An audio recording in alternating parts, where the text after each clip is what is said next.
Are you struggling to conceive? You have options, and at Piedmont Reproductive Endocrinology Group, we'll make sure you have the guidance and support you need. PREG is known for individualized fertility care that's unique to every patient. We take the time to provide a reassuring and empowering experience because we believe that you deserve nothing less. Let us help you on your journey to parenthood. Visit us at pregonline.com to learn more. Get the guidance and support you need at Piedmont Reproductive Endocrinology Group.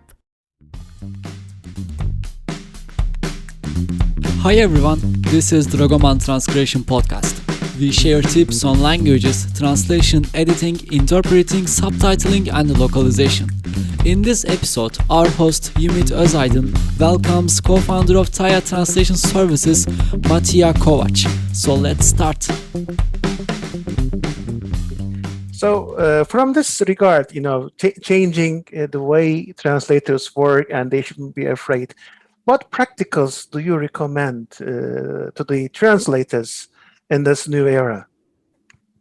Well, it's, a translator, I read this word somewhere once. I think one of our translators shared it in our chat. A translator is a reader, an interpreter, and a creator at the same time when they read content and they consume it and they make it in a new language. And in some cases, it's a very creative job. You have to come up with very clever ideas and keep your mind involved. And in the past, it was even more so. You had to come up with everything. Now you get the assistance of the AI, or you get the assistance of the translation memory. And a lot of times it has been debated that all of this inputs from different technological ideas will stream your mind into a different point of view that you might not even think of. And the way that your brain would conceive it might have come even with a better approach, or a lot of times it's a much better approach. So because you are shown with, let's say, one or two or three different possibilities in whatever tool you're using that you're helping yourself to translate with, you don't see the idea that your mind would have conceived on its own. And this is something that is sometimes an issue when it comes to translating, especially very creative content. So as much as technology can be very helpful in some specific cases, specifically, let's say, literature or marketing content or anything that needs a creative human input,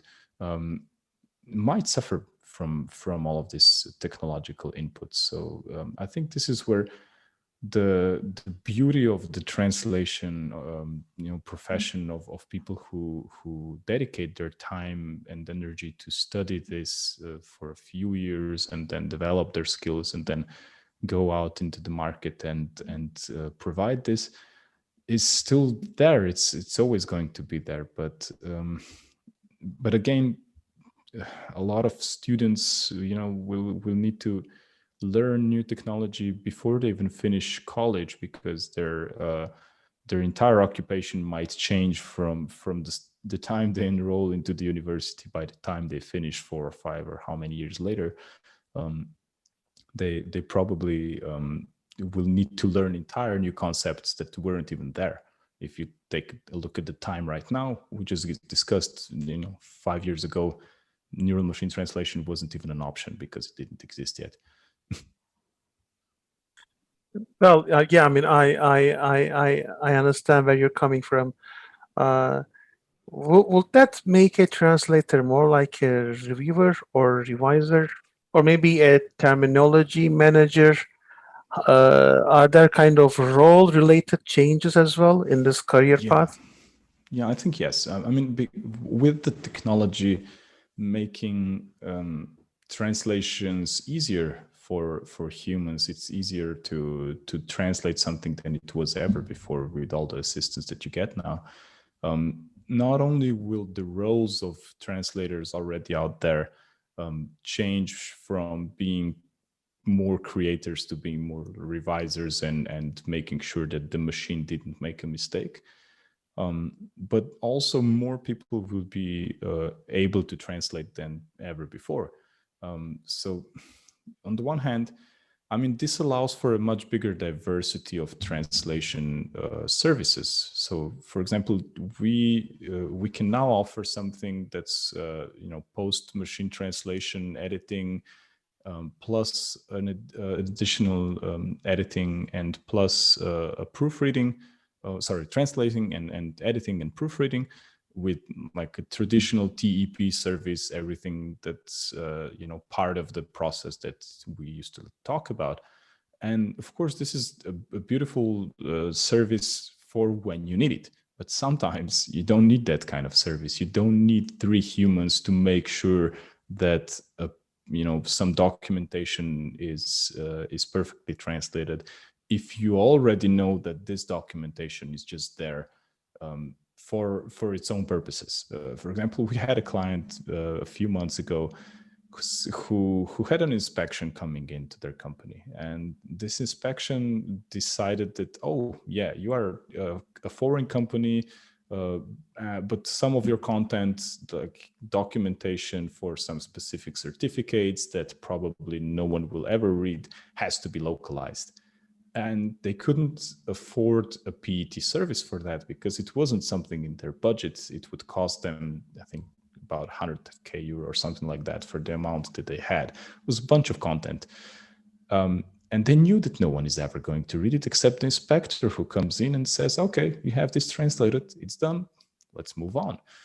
So what they decided to go with is something that we call machine translation with the light review, which means that if suppose that the machine translation is of sufficient quality, I'm not saying, we would do this for any type of machine translation. It has to be some proper quality first. Translator would just come in and remove the biggest mistakes in the text. Just, go through, make sure it works, even though it doesn't sound perfect or it doesn't, run smoothly.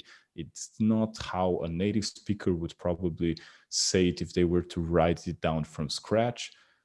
But it's there, it's translated, it allows someone to understand what it means, but it's not perfect by no standard, but this just allows, with all of these different creative uses of this technology, to provide different levels of services wherever they might be applicable. There are cases, of course, when this isn't possible. For example, imagine you have a legal document that you need translated. Let's say you have a merger with another company, right?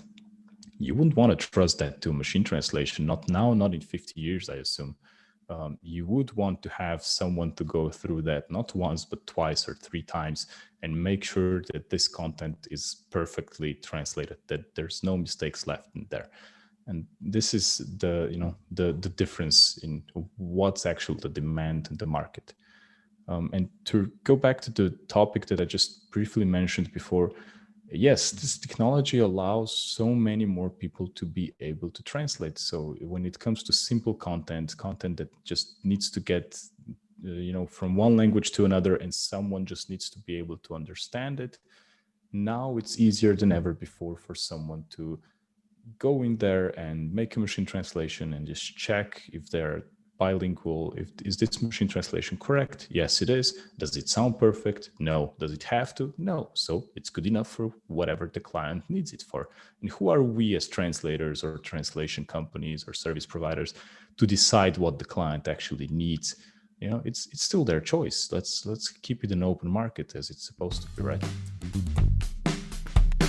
Thanks for joining us for this episode of Dragoman Transcription Podcast. Remember, you can always be a guest speaker in our future episodes if you like podcasting. Join us again next time for more tips and tricks from industry professionals. Thanks for listening. Stay tuned.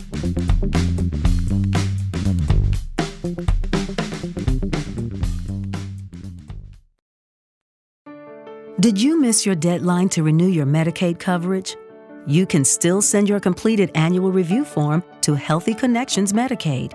You may be assigned to another health plan, but you can ask to come back to First Choice within 60 days of renewed Medicaid eligibility. It's your family. It's your choice. First Choice is the right choice. Renew and choose us. Visit selecthealthofsc.com/renew to learn more.